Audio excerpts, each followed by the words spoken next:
Alors j'écoutais ce matin une émission sur le centième anniversaire du putsch de Munich mené par Hitler en 1923, février 1923.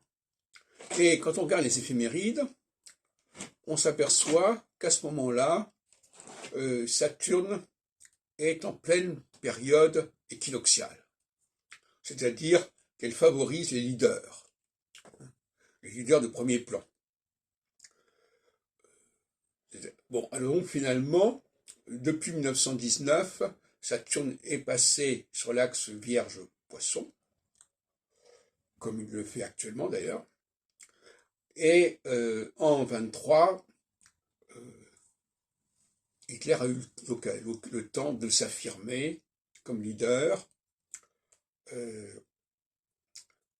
et évidemment, sur France Culture, quand j'entends ces émissions, ils ne font aucune référence, vous imaginez bien, aux configurations astrales, pour toutes sortes de raisons d'ailleurs.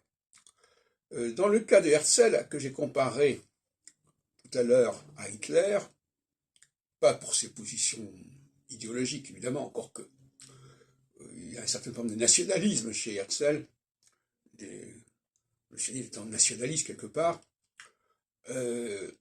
Herzl, lui, il émerge en 97 lors du congrès de Bâle, dont j'ai beaucoup parlé d'ailleurs dans mon ouvrage sur le sionisme et ses avatars au tournant du XXe siècle, qui est paru en 2002, que je vous recommande, et qui est mis en ligne, je crois, sur Scribd,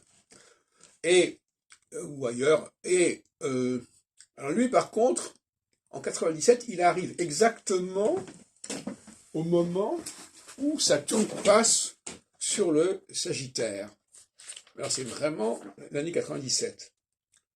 Alors, on peut se poser des questions là-dessus,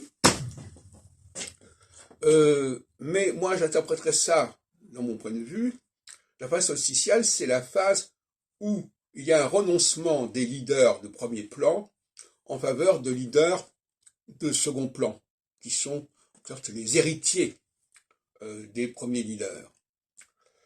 Et donc, il faudrait étudier l'histoire du mouvement sioniste pour voir comment ça s'est passé.